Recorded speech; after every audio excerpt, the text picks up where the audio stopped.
Olá, bem-vindo à Fafiltec. Eu sou a professora Marília Marinho e este é o curso de Massoterapia. Hoje nós vamos estudar a disciplina de noções de imagem e o que vamos ver agora é a respeito de radiologia e ressonância magnética. Esses dois exames são os mais utilizados atualmente. A radiologia, ela é o exame mais básico que existe de imagem, foi o primeiro exame de imagem a ser criado. E a ressonância magnética já é um exame mais moderno, mais elaborado. Então, hoje nós vamos dar enfoque a esses dois exames. Então, inicialmente, nós vamos tratar a respeito de um breve histórico a respeito desses exames. Na sequência, nós falaremos a respeito do que é o raio-x, a radiografia e a ressonância magnética. Na sequência, veremos a respeito de suas contraindicações, indicações, procedimentos e depois trataremos a respeito das imagens. Como que nós fazemos para identificar na imagem as alterações básicas que nós podemos encontrar no nosso dia a dia. Então, iniciando a respeito de um histórico da radiografia, ela foi descoberta em 1895 pelo alemão Johann Conrad Röntgen. Então, ele estava com a sua esposa em casa, e é um cientista, no dia 22 de dezembro de 1895, e ele resolveu colocar a mão esquerda da esposa dele, Ana Berta Röntgen, no chassi do raio-x com um filme fotográfico, fazendo incidir a radiação dos raios no tubo por cerca de 15 minutos. Então, ela ficou com a mão paralisada com essa incidência dos raios-x. Revelando na sequência, ele confirmou o que já imaginava através de seus estudos, que conseguia observar a mão da sua esposa por dentro, né? Então, ele conseguiu verificar os ossos e as partes ósseas da esposa dele. Como nós podemos verificar aqui, nós temos a foto da Ana Berta e a mão dela. Então, essa é a primeira imagem radiográfica realizada. Podemos ver nessa imagem também o anel dela, que ela estava com o anel na mão esquerda. Normalmente, a radiografia é a primeira ferramenta de imagem a ser solicitada, porque ela é mais rápida, mais barata, não é tão invasiva e ela pode auxiliar outros exames, como, por exemplo, a ultrassonografia. E antes de ser indicada, por exemplo, a ressonância magnética, a tomografia computadorizada, que realmente são exames mais caros. Então, ela normalmente sempre será a primeira opção.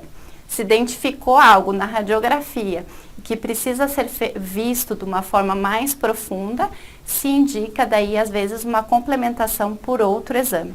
Então, ok. A sobreposição, por exemplo, das estruturas é o principal fator prejudicial no diagnóstico de lesões por meio de uma ferramenta unidimensional. Porque a radiografia, ela é unidimensional, ela não dá uma visão 3D como outros exames. Então, a sobreposição de estruturas muitas vezes acaba prejudicando a visualização do exame. Então, por isso, é necessário, quando vai se realizar o exame, fazer no mínimo 2 ou 3 projeções para uma boa avaliação. Mesmo assim, a radiografia às vezes não consegue identificar lesões muito pequenas, menores que 5 milímetros, por exemplo. Então, lesões mais iniciais não são identificadas através da radiografia e também lesões muito grandes também não conseguem ser identificadas. Nessa imagem, nós podemos ver exemplo de sobreposição. Então, por exemplo, a gente consegue visualizar a escápula ao fundo, porém, com a sobreposição das costelas. Nós também conseguimos visualizar a clavícula, mas com a incidência das costelas. Então, fica uma mistura ali de elementos. Tanto é que não fica tão fácil de visualizar que existe uma luxação de ombro nessa imagem. Só uma visão mais treinada, ou se a gente começa a reparar, né, no desenho das estruturas, conseguimos perceber que realmente existe uma luxação da cabeça do úmero. Quais são, então, diante dessas limitações da radiografia, quais são as principais indicações para esse exame? Então, fraturas ósseas, sempre será usado radiografia. Tumores ósseos conseguem ser bem visualizados se estão num tamanho maior do que 5 milímetros. Distúrbios de crescimento e postura, Possibilita o estudo das articulações, casos de artrose, pneumonia se visualiza muito bem pela radiografia, nódulos pulmonares, derrames pleurais, sinusite, e é possível também fazer um acompanhamento da idade óssea em crianças. Então, isso é bem legal também da parte da radiografia. Nessa imagem, por exemplo, nós podemos ver um exemplo de um tumor na cabeça do úmero. Então, no ombro existe um tumor ósseo nessa região. E então, é possível ver com a imagem radiográfica. Quais são as contraindicações desse exame? A princípio, não se possui nenhuma contraindicação, mas não é aconselhável que mulheres grávidas façam o exame, só em caso de máxima necessidade, para não incidir radiação sobre o bebê. Então, a radiografia ela pode ser usada, menos nesses casos de gravidez, mas deve ser usada com cautela, porque ninguém deve ser exposto à radiação sem necessidade. Então, é preciso que seja realmente avaliado se esse exame é necessário e caso esteja necessário, e daí realmente fazê-lo. Se a pessoa não pode ficar realizando exames radiográficos a todo momento. Na nossa vida, quantas vezes nós fazemos exame? Então, essa incidência de radiação, ela não tem tanto problema. O que não se pode é ficar fazendo com muita frequência o exame. De qual que é o procedimento de aplicação, então, da técnica? O paciente, ele deverá retirar da região a ser radiografada tudo que for de metal. Então, brincos, broches, anéis, correntes, pulseiras, moedas, nisso não pode ter na sala do exame. O exame ele é tranquilo, rápido e indolor. Antes da sua realização, o paciente ele veste uma roupa apropriada para depois ser posicionado de acordo com o que vai ser radiografado.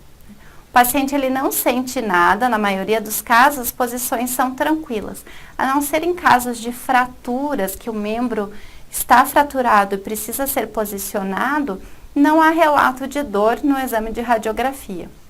E o tempo de realização, em média, é de 10 minutos. Como a gente pode ver nesse fluxograma, para que serve a radiologia, como que funciona e os cuidados? Então, ressaltando o que nós já falamos, ele é usado amplamente para verificar tórax, ossos e pulmões. Como que funciona esse exame? Um gerador emite um feixe de elétrons que colide contra os átomos e, dependendo dos materiais do átomo, forma-se um tipo de imagem em duas dimensões, mais clara e mais escura, então preto e branco. O raio ultrapassa o corpo e faz uma sombra onde colide, imprimindo a imagem do filme que está do outro lado. Quais cuidados são necessários? É preciso proteger as demais áreas com um avental de metal, porque ninguém deve receber radiação sem ter necessidade, como nós já vimos. Regiões como tireoides, olhos, tórax, abdômenes e órgãos sexuais são regiões mais sensíveis. Então, se não é essa região que será fotografada, elas devem ser bem protegidas. Não se recomenda que entrem acompanhantes na sala do exame, mas caso entre, o acompanhante também precisa estar vestido com essa roupa metálica para se proteger das radiações. Junto com a tomografia e com a ressonância, só deve ser feito esse exame em grávida se isso for muito essencial, então, como nós já vimos na contraindicação. Então, aqui nessa imagem, nós temos um fluxo do resumo da radiografia e do que para que nós podemos utilizá-lo. As principais, então, agora, indicações a respeito do exame de ressonância magnética. Então, a ressonância, ela tem uma abrangência muito maior do que o exame de raio-x. Tá? Então, ela pode ser usada para questões neurológicas, ortopédicas e reumatológicas, para identificar situações patológicas na coluna vertebral, questões vasculares, abdômen e pelve. Então, nas questões neurológicas, nós podemos verificar acidentes vasculares, tumores, aneurismas, traumas e processos inflamatórios.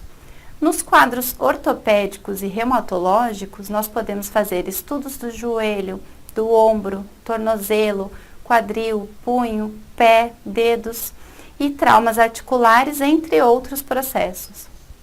Já em relação à coluna vertebral, nós identificamos através da ressonância herniações, tumores, também traumas, processos inflamatórios. A questão vascular, é possível fazer um estudo angiográfico de todo o corpo, identificar neurismas, malformações, estenoses e em situações de pré e pós-operatório. No pós-operatório, para se verificar se a cirurgia vascular foi positiva ou não. Em relação ao abdômen e pelve, nós podemos identificar tumores, infecções, endometrioses e entre outras alterações. Então, nós podemos ver que ela tem um amplo acesso, né, mais profundo do que a radiografia. Mas quais que são as contraindicações da ressonância magnética? A princípio, não há relato de efeitos colaterais, a não ser quando o paciente possui clipes metálicos de aneurisma ou é portador de marca-passo cardíaco, aí ele não pode fazer esse exame. Como que funciona o procedimento do exame? O exame dura de 15 a 40 minutos, nós temos escrito aqui no slide, mas às vezes ele pode durar até 1 hora. Então é um exame bem mais demorado do que a radiografia. O paciente, ele entra numa cápsula e ele deve permanecer imóvel, com uma respiração calma e uniforme. E dependendo do tipo de exame, pode ser necessário a injeção endovenosa de contraste. Então, é muito comum isso para exames vasculares, né? Precisa dessa injeção de contraste para se verificar as alterações do sistema vascular.